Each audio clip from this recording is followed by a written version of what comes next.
Assalamualaikum warahmatullahi wabarakatuh. Kali ini, pada kesempatan kali ini aku akan coba bahas soal akuntansi cabang dari soal Kompas ya tahun 2018 tahun 2019. Nah, langsung aja. Pertama-tama di sini kita bahas dulu soalnya. PT Maritim mempunyai dua buah kantor cabang. Berarti di sini ada dua cabang ya, cabang 1, cabang 2. Marginnya itu untuk pengiriman dagang itu sebesar 20%.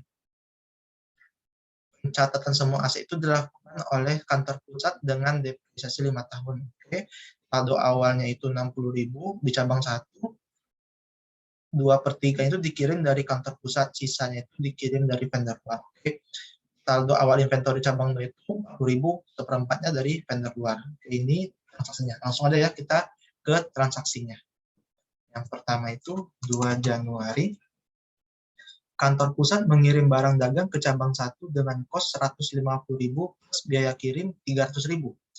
Oke, berarti di sini branch 1 ada ship to branch 1. Nah, ingat lagi, tadi di soal bilang kalau setiap kantor pusat ngirim barang dagang ke kantor cabang itu akan dikenakan margin 20%. Berarti ada unrealized profit. Ship to branch-nya berapa? Ship to branch-nya itu sebesar 150.000. Unrealized profit-nya berapa? Berarti 150.000 dikali 20%. 30.000. Setelah itu ada biaya kirim. Biaya kirim sebesar $300. Berarti di sini ada cash sebesar $300. Oke. Branch-nya ini sebenarnya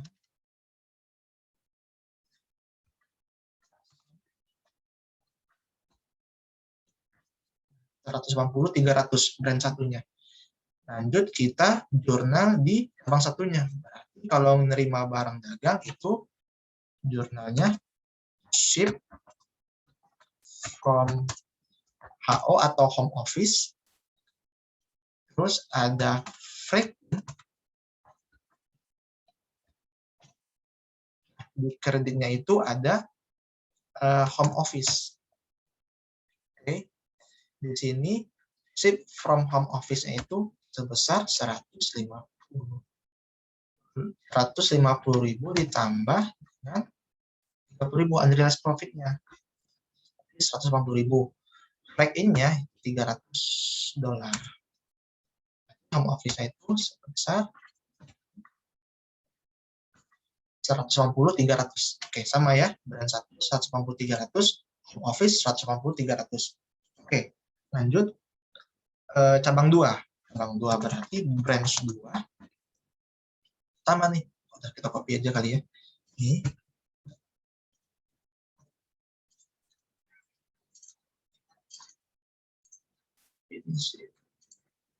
Sini diganti ship to branch 2. Oke, ship to branch 2-nya berapa? Berarti di sini cabang 2 kosnya itu 120.000. Berarti 120.000. Unrealized profit-nya sama kayak unrealized profit cabang 1 tadi. Untuk ship to branch 1 tadi. Hanya 120.000 dikali 20%. Hanya 24.000. Ongkos kirimnya itu ini bayar tunai $400. Oke. Selanjutnya kita jurnal di cabang 2-nya. Oke.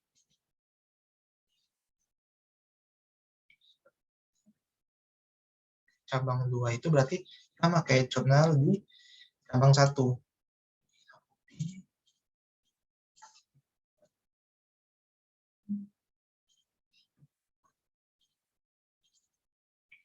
Ship from home office-nya sama. 120.000. Oh, ya, ingat 120.000 ditambah unrealized profit-nya besar 24. Lalu frag-nya itu sama cash 400. Lalu,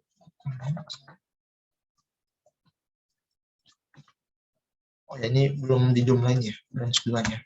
Branch 2 sama.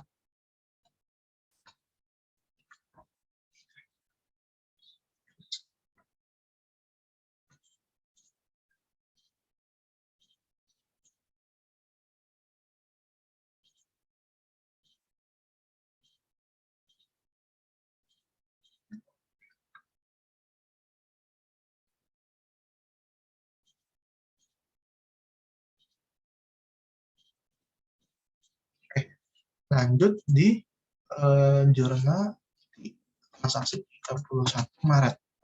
Di sini cabang 2 membeli inventory dari vendor luar sebesar 30.000.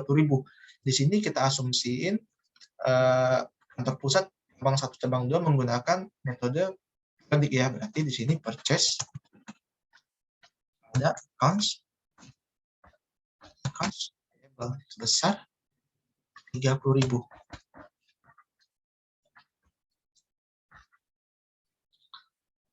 Lalu udah. Nah, transaksi selanjutnya 29 Juni. Yang 31 Maret tadi normal ya, purchase kreditnya payable 30.000. Oke, lanjut 29 Juni kantor pusat memerintahkan cabang 1 untuk mengirim 25 inventory yang dikirim pada tanggal 25 Januari, berarti yang ini yang 150.000 ini 25% itu diperintahkan oleh kantor pusat dikirim ke cabang 2 dengan biaya kirim sebesar 275 dibayar cabang 1. Pertama-tama kita jurnal di cabang 1 dulu. Cabang 1 berarti kita balik jurnalnya. Home office, ship from home office, sama freight in.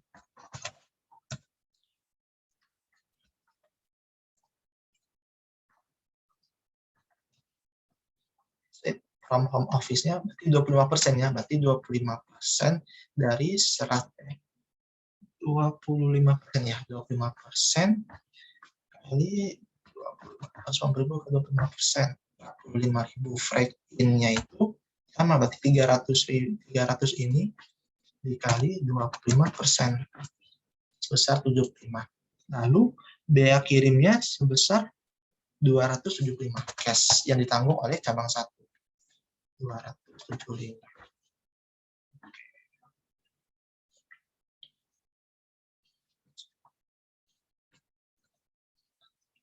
Home office-nya sama.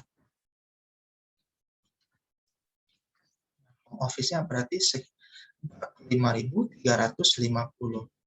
Ini di kelihatan.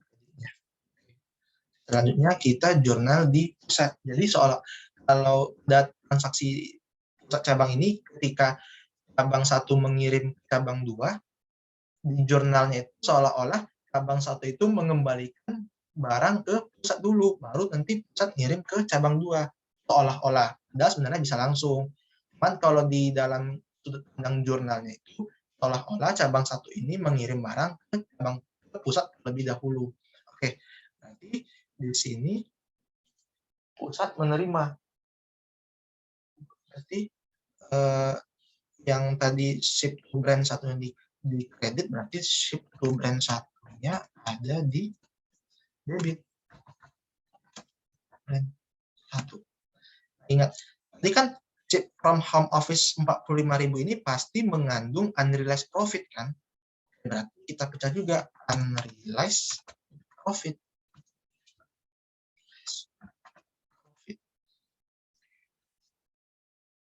Ini cara carinya gimana? Berarti 45.000 dibagi 120% karena marginnya 20%. Dapat 37.500. Berarti unrealized profit-nya berapa? Udah di sini aja 45.000 dikurang 37.500. Nah, kreditnya apa? Sama, kreditnya unrealized profit untuk branch 2. Profit ini ship to branch 2.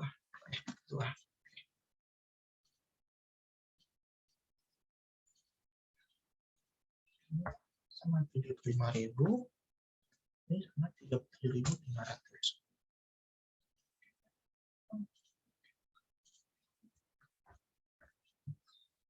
Setelah itu kita jurnal branch-nya, branch 1, branch 2-nya. Tadi kan di sini branch 1-nya di debit. Kalau dia ngembalin barang berarti branch 1-nya ada di kredit. Berarti debitnya, karena branch 2 nerima barang berarti branch 2-nya di debit. Branch 2 ada branch 1.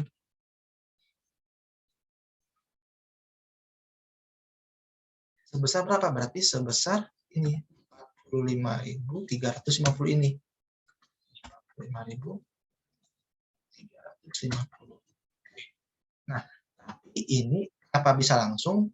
Tapi di beberapa kasus ada nih. Jadi ketika jumlah sebelum kita ngejurnal branch 2 pada branch 1 ini, kita perhatiin dulu total frag tambah cashnya ini melebihi enggak $400.000. Ini kan pusat mengirim barang ke cabang 2 itu ongkos kirimnya itu 400. Nah, cabang 2 itu maksimal hanya bisa mengakui frag in-nya itu sebesar 400. Jika lebih dari itu maka akan diakui oleh pusat. Misalnya gini, katakanlah di sini cashnya 350 ya. 350 berarti kan 350 tambah 75 kan lebih nih dari 400. Berarti di sini brand satunya tetap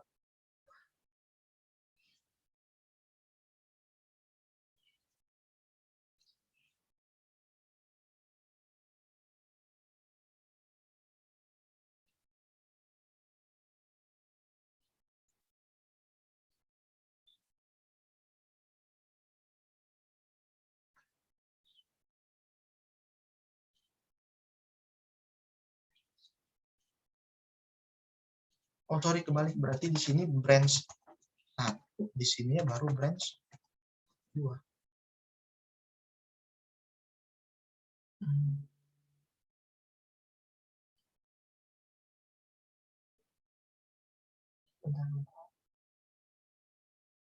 Oh enggak, benar-benar berarti di sini kan tadi branch 1 mengirim ke cabang berarti oh iya benar, berarti di sininya branch 2 karena kita mau ngirim barang ke cabang 2 kan.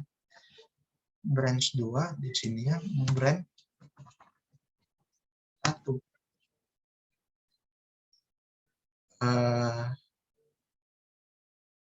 Berarti branch 1-nya ini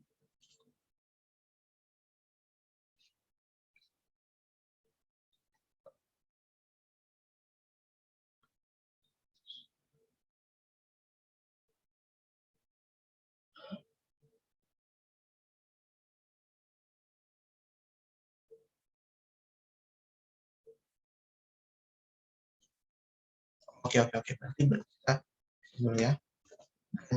Berarti branch 1-nya itu sebesar 45425. Di sini nanti bakal muncul excess freight.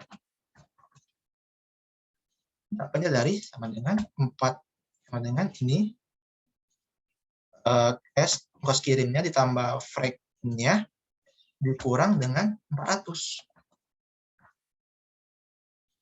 Nah, baru branch 2-nya, berarti branch 2 itu sebesar 45.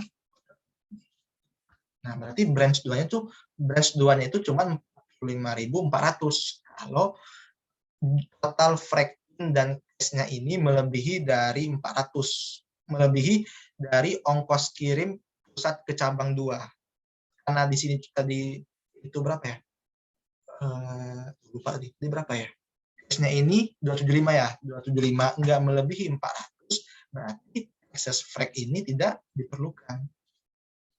Karena belum melewati batas ongkos kirim dari pusat ke cabang 2-nya. Berarti di sini 50.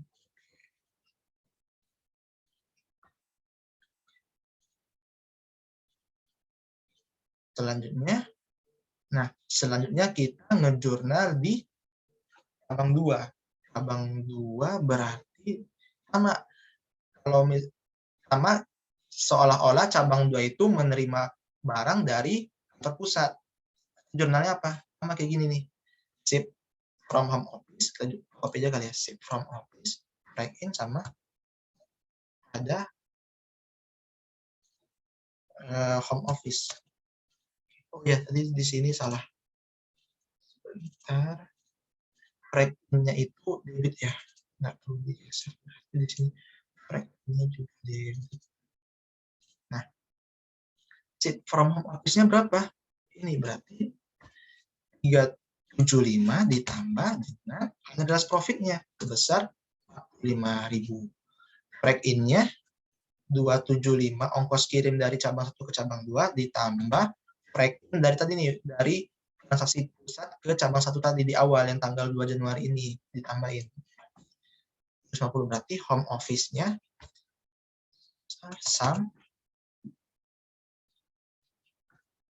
5350 dah. Sama kan? Home office ini branch 2-nya sama. Oke.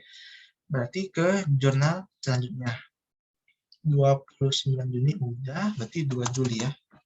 2 Juli. Cabang 1 membayar beban operasional $30, $30.000. Berarti operating expense pada cash normal ya, sebesar 30.000.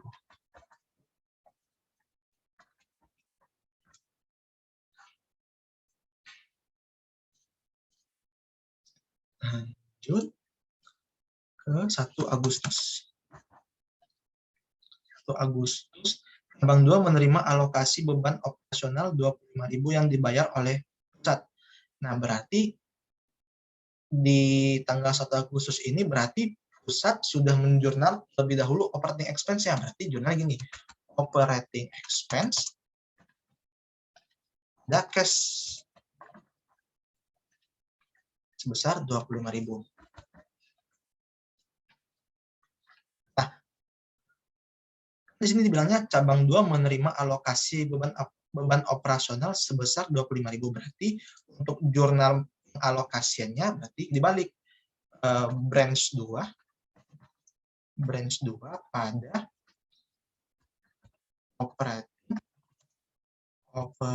operating expense sebesar 25.000 sama.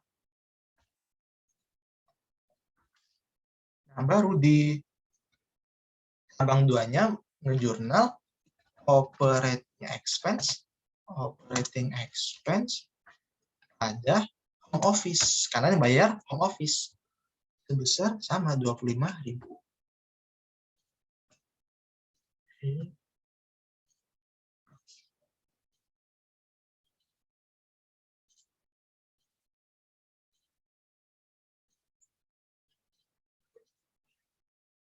Agustus 22 Oktober.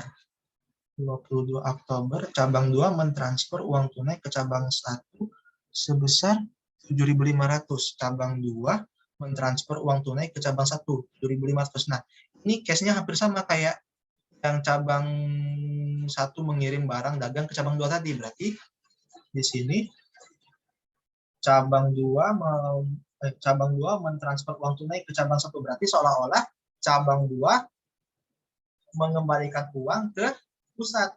Dengan apa? Berarti home office pada cash. Home office pada cash sebesar 7.500.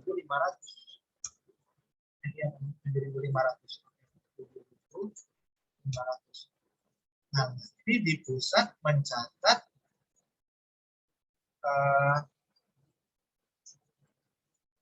branch 1 karena mau ngirim uang ke branch 1 pada branch 2 sebesar 7.500. Nah, baru si cabang 1 mencatat nih, jadi dia dapat cash pada home office sebesar 7.500 juga.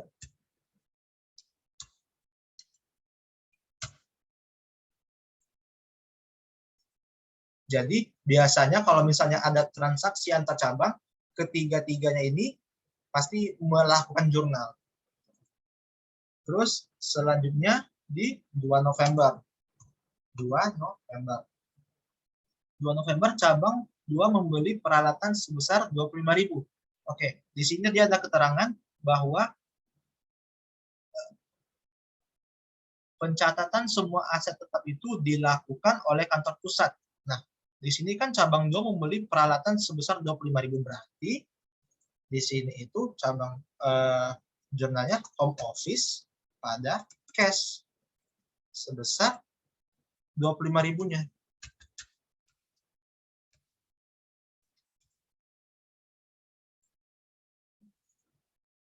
Baru di kantor pusat mencatat equipment-nya, equipment pada branch 2 sebesar 25.000.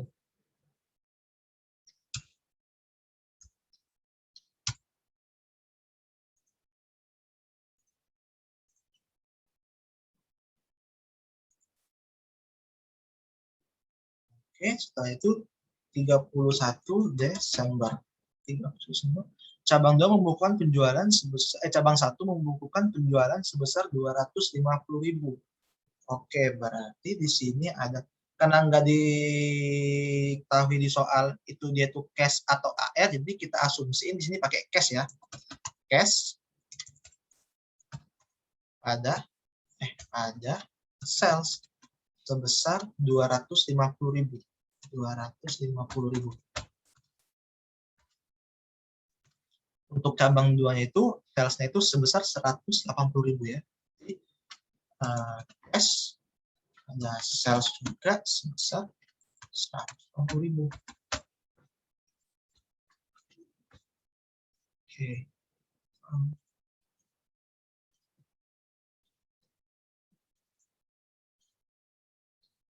Lanjut. Nah, kita sudah masuk, kita udah semua transaksi, kita masuk ke jurnal penyesuaian. Jurnal penyesuaian. Di sini. Oke. Penyesuaian sekaligus jurnal penutup.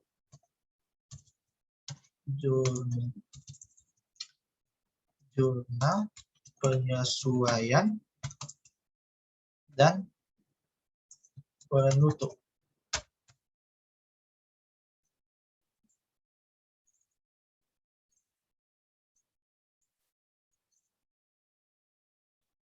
Oke.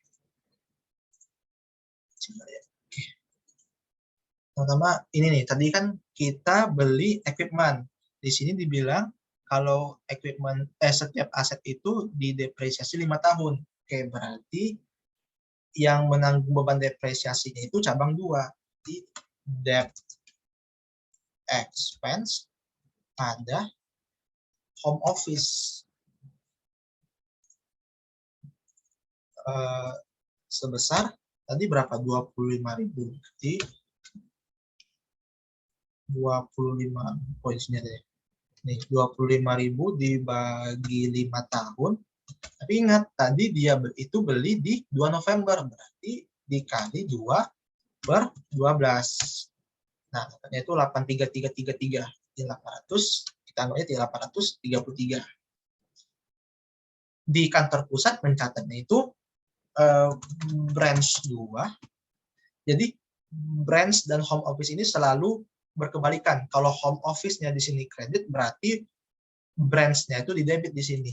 Nah, kerjanya apa? Kerjanya itu accumulated depreciation. Sebesar sama 833.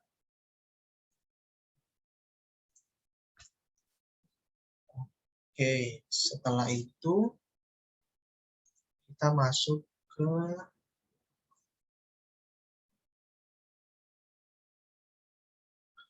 langsung masuk ke closing entries. Closing entries, pertama-tama kita nutup di cabang 1 dulu ya.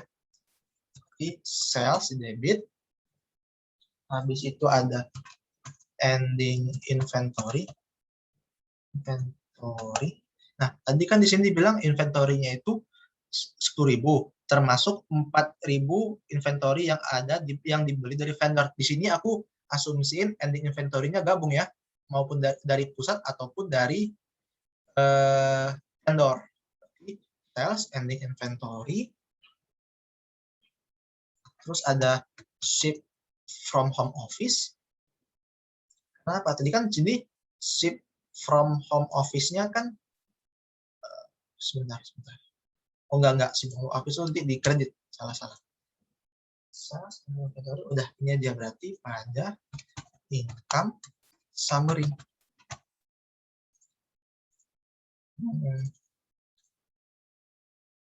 Salesnya berapa? Sales ini 250. Ending inventory-nya itu ada 10.000. Income summary itu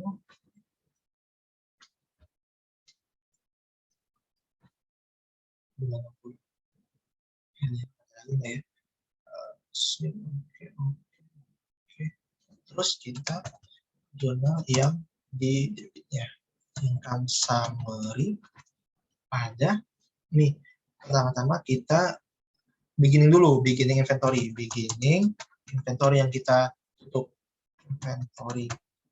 Apa? Di sini ada keterangan soal nih, awal. Cabang 1 beginning inventory sebesar 60.000. Berarti di sini 60.000. Setelah beginning inventory ada ship from home office. Ship from home office kenapa di kredit? Karena di transaksi normalnya itu dia saldo normalnya di debit. Makanya kalau misalnya ditutup di kredit. Jadi ship from home office sebesar nih 180 dikurangin tadi kan kita ada ngirim barang dagang ke pusat ke cabang 2 sebesar 45, berarti dikurang. Ini ada lagi banyak 135.000. Terus ship beginning inventory, ship from home office. Oh, ini ada operating expense. Operating expense sebesar 30.000. Selanjutnya ada ada frag in. Oh ya, di sini harusnya debit ya. Oke. Frag in. Frag in-nya berapa? 300 dikurangin karena kita ngirim ke cabang 2, 225.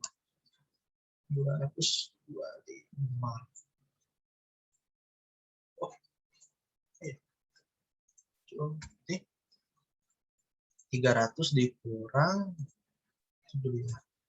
Ya, 225 beginning inventory 60.000 135. Terus jumlah sum 225. Nah, baru kita tutup. Berarti kan ini gedean kredit ya daripada debit, berarti di sini kita income, untung dia. Jadi, income ini kita tutup di debit. Income summary pada home office sebesar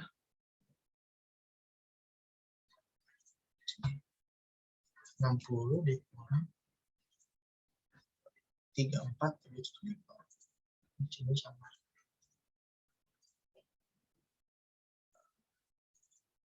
Ini total income dari cabang 1.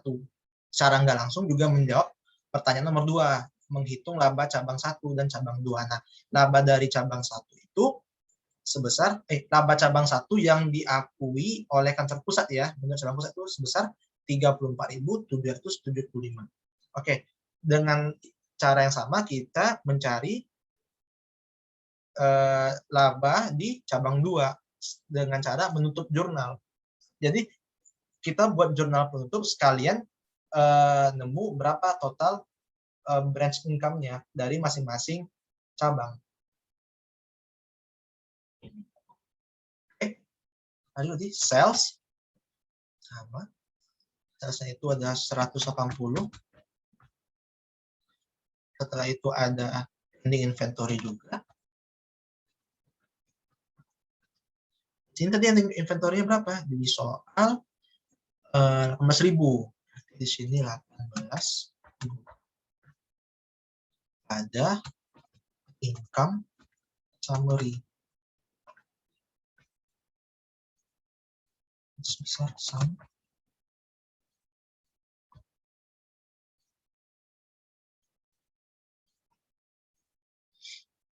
Terus income summary. Jadi kita copy aja kali ya biar cepat.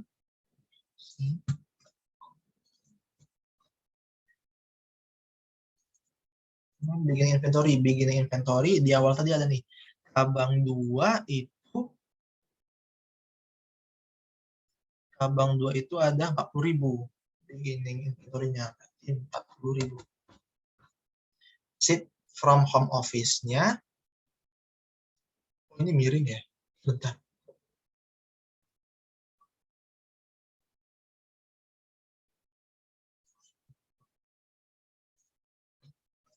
Nah,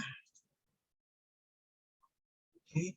Sheet from home office-nya 144.000 ditambah dari cabang 1 45.000 tadi, berarti sama dengan ini ditambah. Oke, operating expense-nya ada 25.000 yang dialokasikan dari kantor pusat tadi, itu ada 25.000 ya, 25.000. Setelah itu ada break-in, break-in-nya 400 ditambah break-in dari cabang 1. Satu lagi. Nah, tadi kan kita ada ngakuin depreciation expense, berarti debt expense besar 833. Oke, lagi ya. Beginning inventory sudah, ship from office sudah, operating sudah, break-in, expense, beginning,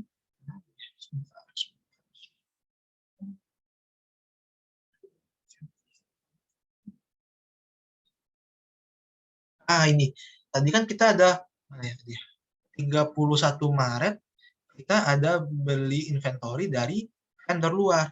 Nah, itu juga ditutup atau di closing, berarti purchase. Jadi kita di sini harus teliti, teman-teman. Purchase 30.000. Jadi sama dengan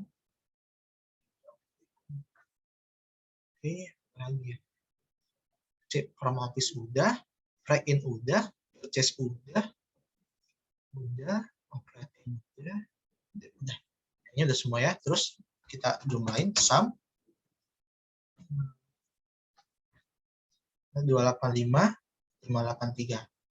Terus kita buat branch income yang akan diakui oleh kantor pusat, income summary. Oh enggak, di sini kan coba lihat. Di sini gedean debitnya. Berarti cabang 2 mengalami loss. Kalau mengalami loss berarti home office-nya di debit. Home office pada income summary. Apa berarti 285 dikurang 198. Sebesar loss-nya itu sebesar 87.583. Oke. Selanjutnya kantor pusat. Berarti kantor pusat mengakui adanya branch income dari masing-masing cabang. Berarti jurnalnya cabang 1 kan berarti untung nih. Berarti home office-nya di kredit, berarti branch 1-nya di debit.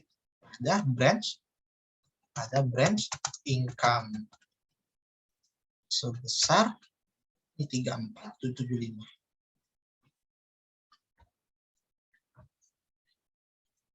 Lalu yang cabang 2 ini kan rugi nih. Cabang 2 itu rugi berarti home office-nya ada di debit. Kalau home office ada di debit berarti branch 2-nya ada di kredit. Jadi branch income-nya yang ada di debit ya. Branch income pada branch 2 sebesar 87.583. Oke.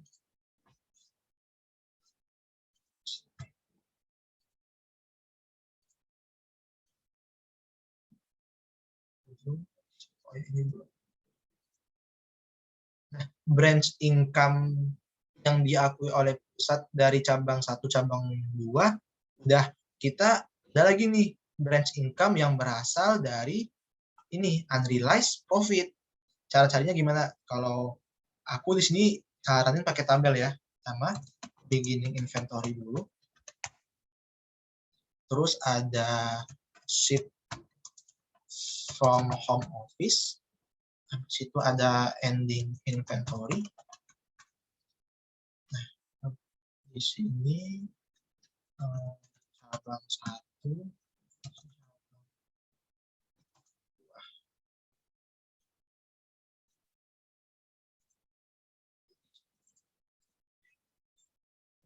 nah, kalau syarat mencari unrealized profit yang realized itu, kan beginning inventory nih. Syaratnya itu beginning inventory-nya ini harus murni benar-benar dari kantor pusat aja.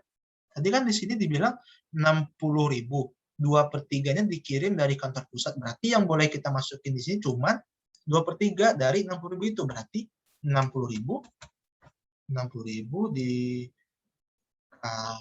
2/3 sebesar 40.000 aja yang boleh kita akui, karena kan yang ada unrealized profit itu berasal inventory yang berasal dari pusat. Oke, cabang 2-nya ada 40.000, tapi keterangannya seperempatnya berasal dari vendor luar.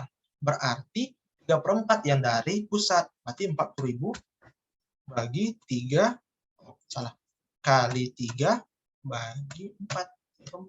Oke, 30.000. Nah, ship from home office-nya bisa kita temui di jurnal penutup masing-masing cabang. Nih, kan ini ship from home office 135.000.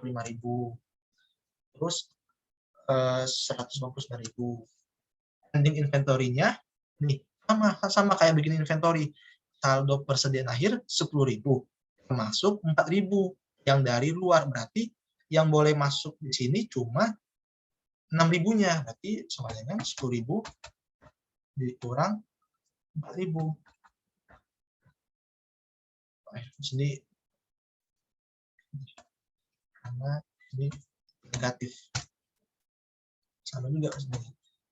Cabang 2 18.000 tambah 6.000. Berarti ending inventory yang benar-benar dari pusat itu cuma 6.000 dan 12.000. Terus di sini kita cari C, berarti beginning inventory ditambah ship from home office dikurang ending inventory, dapatnya itu COGS plus markup. Jadi COGS yang di sini yang kita dapat nanti itu COGS plus markup. Berarti sama dengan sum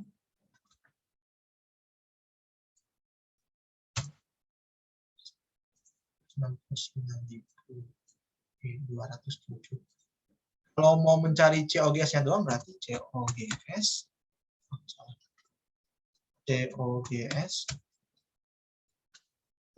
sama dengan ini 169.000 dibagi 120%.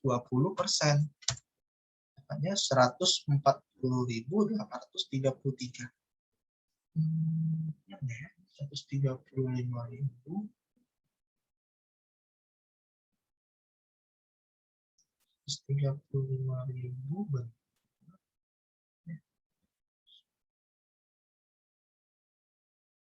coba dulu ya. Terus COGS ini sama 270.000 dibagi 120%. Hanya 172 itu 500. Ya di sini negatif. Di sini ya negatif.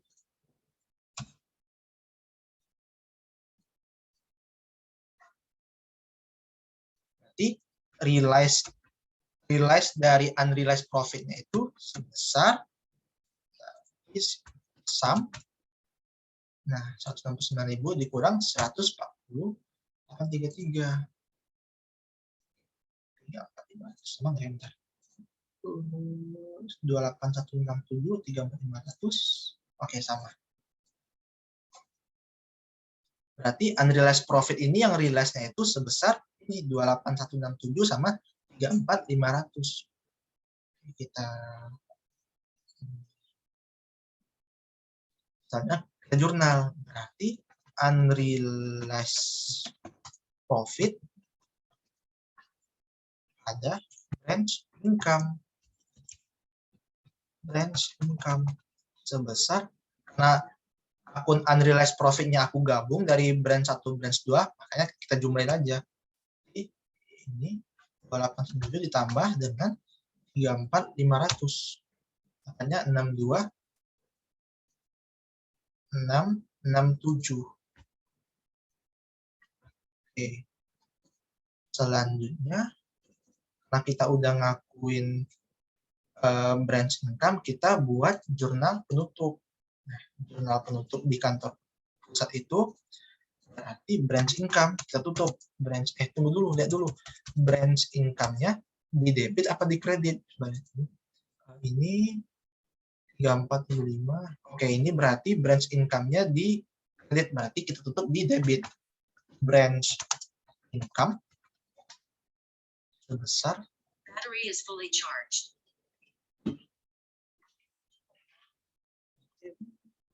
branch income itu 34775 dikurang ini yang di debit ditambah branch income dari unrealized profit tadi. Nah, dapatnya itu 9.858. Terus apalagi yang kita closing? Yang kita closing coba lihat. Nah, ini ship to branch 1 sama ship to branch 2 itu harus di closing juga. Jadi di sini ship to branch 1, ship to branch 2. Totalnya berapa? Ship to branch 1.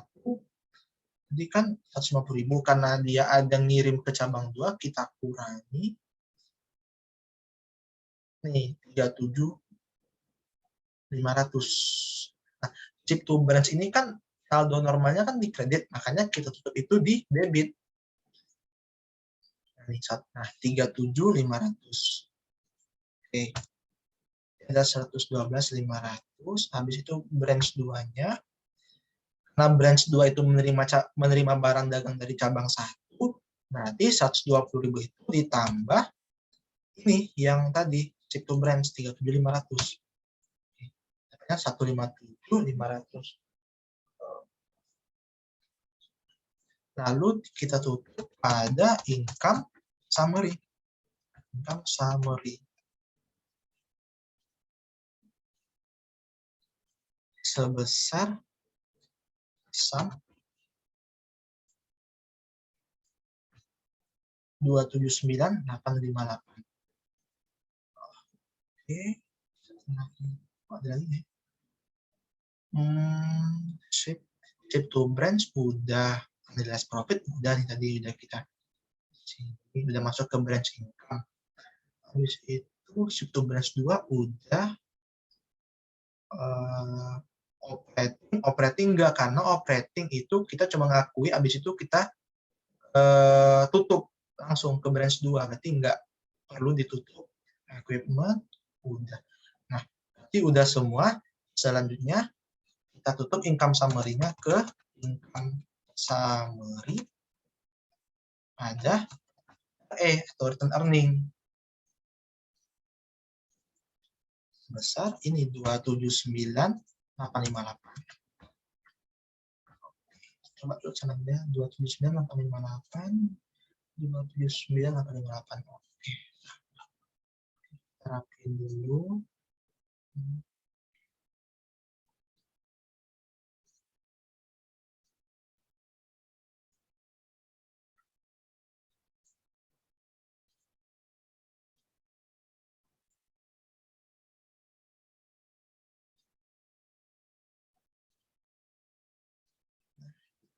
Nah, kita sudah menjawab pertanyaan nomor A, yang A, membuat jurnal transaksi tahun 2018 mulai dari transaksi biasa sampai ke jurnal penutup. Yang B-nya itu menghitung laba cabang 1 dan cabang 2. Oke. Berarti branch income 1 itu ini tadi sebesar 3475. Home office yang ditransfer ke pusat. Setelah itu branch income dalam kurung loss 2 itu sebesar ini karena home office-nya di debit. Itu apa lagi? Udah. Oh ya ini tambahan catatan aja sih sebenarnya. Jadi kalau mau pakai tabel ini, pastikan beginning inventory dan ending inventory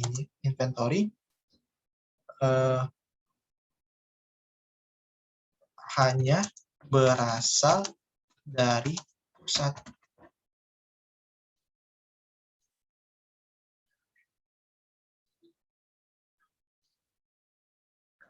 Karena kan kita pengen cari realized nih dari unrealized profit. Inventory yang mengandung unrealized itu berasal dari pusat. Dari vendor luar kita nggak tahu, mungkin ada cuman kan beda pencatatan. Jadi kalau kita pengen tahu realized profit dari kantor pusat, ya kita harus mengeluarkan inventory yang bukan dari pusat atau yang dari vendor luar. Oke, aku rasa segini dulu ya videonya. Terima kasih. Assalamualaikum warahmatullahi wabarakatuh.